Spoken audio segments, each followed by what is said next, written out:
That hot mess that they air in the mornings called The View had to issue not one, not two, not three, but 4 corrections, legal corrections, 4 legal notes. Not to mention what they did at that debate, where once again, they tried to fact check only one side. And then when their fact checks got fact checked, they cowered. They cowered in fear. I mean, this is a pattern with them. I think the problem with that show is that show has this very specific ideological bubble in which they operate in. You know, and they always bring on a token conservative woman and they yell over her and silence her. And, you know, they did that with Megyn. This clip exposes a rare but telling moment on The View, when the show was forced to issue not one, not two, but 4 legal corrections. While the hosts confidently pushed serious allegations, producers repeatedly interrupted with on-screen legal notes walking everything back. It wasn't journalism, it was damage control. The moment shattered the illusion of authority and revealed how often emotion races ahead of verified facts on the show. Just go for it. Yeah, there's nothing there. Sometimes comics do that. Yeah, and the other question is then, is that representative of a big constituency? I think probably yes. Well, a lot of MSNBC viewers are probably also thinking, I don't even think the MSNBC viewers, I think they're a little bit more sophisticated than that. Yeah. This is like low information, blue no matter who, like older housewives who are mad at the world. That's the appeal that Whoopi Goldberg. Here, attention turns to a major debate where moderators aggressively fact-checked only one side. When those fact-checks were later proven misleading or incomplete, the hosts didn't correct themselves, they retreated. This clip highlights the double standard: accountability for opponents, silence for allies. It leaves viewers questioning whether fact-checking is about truth or narrative protection. Trump will be sworn in as the 47th president of the United States, yay, on January 20th of this month. Not everyone's happy about it, and many people would like us to be more focused on the insurrection that he personally unleashed, if you ask them. As we discussed earlier, they think it's as bad as, like, the Holocaust, and you don't have to take my word for it. Here is Sunny Hostin of The View. January 6th was an atrocity. It was one of the worst moments in American history. And when you think about the worst moments in American history, you know, like World War II, things that happened, you know, like the Holocaust, chattel slavery. Yeah, the January 6th is right up there next to. This segment breaks down how The View operates inside a tightly sealed ideological bubble. The same opinions circulate daily, reinforced by applause and affirmation. A conservative voice may be invited, but only as a prop, spoken over, interrupted, and dismissed. This isn't debate. It's ritualized agreement dressed up as discussion. In fairness, though, I mean, The View has to be, you know, if you average out The View hosts, among the dumbest people on television. And so it's like they say the thing that people are thinking, but they say it very directly, so they expose whatever truth. But I don't think some of them are dumb. You don't think so? No, I don't think Sunny Hostin's You think it's deliberate? I think she's ideologically driven, and they have blinders on, for sure. I don't think Sunny's dumb.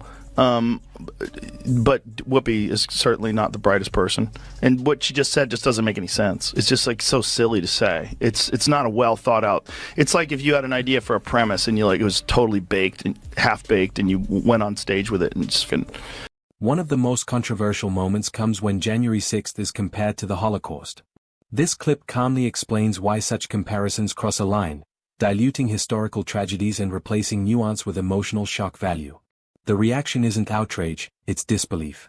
Viewers are left wondering how a legal professional could make such a reckless analogy on national television. Disgusting. She's Anna Navarro in your wildest imagination. You could never solo host a show. You will only ever make it as part of an ensemble, and you could never hope to achieve the success that Tucker Carlson has. So you can sit in your little cheap seats all day long and enjoy your little negative henpecking, but your careers are going nowhere, and Tucker is about to dominate in whatever space. 5 hosts talk at once. No one listens. The audience claps on cue. This clip captures The View at its most chaotic, showing how noise replaces dialogue. It feels less like a round table and more like group therapy with studio lighting. The takeaway is simple: volume doesn't equal substance. That hot mess that they air in the mornings called The View had to issue not one, not two, not three, but 4 corrections, legal corrections. 4 legal notes. We only have 3 of them on camera, but look at this. I have another legal note. My God. Both Trump and Pam Bondi have denied allegations of a quid pro quo. I have a legal note. You want to take this one, Joy, or are you Matt good? Gaetz has long denied all allegations and has not been charged with any crime. That's true. Also, another legal note. Pete Hegseth's lawyer said he paid the woman in 2023 to head off the threat of a baseless lawsuit. Oh. He has denied any wrongdoing. Not to mention what they did at that debate, where once again, they tried to fact check only one side, and then when their fact checks got fact checked, they cowered. They cowered in fear. I mean, Joe Rogan doesn't yell. He doesn't insult. He simply applies logic. In this clip, Rogan calmly dismantles exaggerated claims using context and basic reasoning. Against the backdrop of The View's emotional theatrics, his composure stands out. It's proof that credibility comes from clarity, not outrage. Clip 7. Megyn Kelly enters with receipts. I think Sunny is very intelligent, but she's ideologically captured. Right. You know, that's sort of, I think the other ones, there's a couple of the other ones, don't have to name any names, who are just very dull-minded. But I think Sunny's not one of them. I think she's smart, but captured. Sure, And, I think she came into it with an agenda. of course. You know. Transcripts. Context. This segment shows her methodical approach, less spectacle, more substance. Like a lawyer reviewing evidence, she exposes contradictions without raising her voice. It's the kind of accountability daytime TV rarely tolerates, and it shows why legacy media struggle to contain her. Trump came out and said she's about as pro-choice as they come. And here was the reaction on The View. I think she hates him. Yeah, well, yeah. Okay, so we can all That's a agree on given. that. That's a given. I also think that she wants to take him out. She does not want to be the first lady anymore. They agree with you. She doesn't want to be the first lady. She destroyed the Rose Garden. Who hates Christmas? Melania Trump hates Christmas. She doesn't want to decorate for Christmas. She doesn't want care. anything She to doesn't do with care him. about that. She doesn't want to sleep in the same room with him.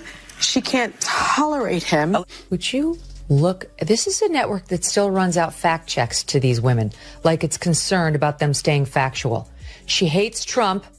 She doesn't want to be near him. She doesn't want to be president again. She destroyed the Rose Garden, and she hates Christmas. That is what passes for news on a network they did a president. Here, The View attacks podcasts as dangerous, accusing them of misleading the public. Rogan responds by pointing out the obvious. Many of the hosts criticize content they've never actually watched. This clip highlights the hypocrisy. Free speech is celebrated until it challenges their worldview. No hate for Joy Behar. If I saw her, I'd give her a hug. I'd probably say the same thing about me if I was her. You're worried about losing your job, and you're worried about podcasts taking over, and who's the source of news, and we said Donald Trump was Hitler, but half the country disagreed with us, and he won, and this is fucking great, and Joe Rogan believes in... This clip borders on satire. Claims fly. Melania hates Christmas, hates Trump, destroyed the Rose Garden, and doesn't want to be First Lady. No evidence, just speculation. The segment exposes how gossip is repackaged as news, lowering the bar for what qualifies as serious commentary. Whoopi Goldberg said? What'd she say? Whoopi Goldberg said that Biden could arrest all the Republicans and put them in jail. You just need to see how unhinged this kind of thinking is. Well, you know what Joe Biden could do? Joe Biden, you have to see it, because it's so on TV. crazy. She said on television. You know, just let's look at a scenario where the Supreme Court says, yes, he has that. He has all those rights. He is immune from everything. Yeah. You know what Joe Biden could do since he is president? What? Whoa. He could throw every Republican in jail. Clip 10. The final clip zooms out. Rogan and Kelly represent a shift toward long-form, fact-based conversations, while The View clings to applause-driven outrage. This isn't just about one show losing relevance, it's about audiences demanding substance over performance. When calm logic outperforms daily shouting, the media landscape changes. Hey, this is the most important part. This is right after she was saying, we are run by ABC News. You should trust us, not Joe Rogan, who believes in dragons. So she by saying we should trust them because they're double checked by ABC News, and then making the stupidest fucking statement. Like you didn't listen to what I said. Yeah. You didn't listen to what the wildlife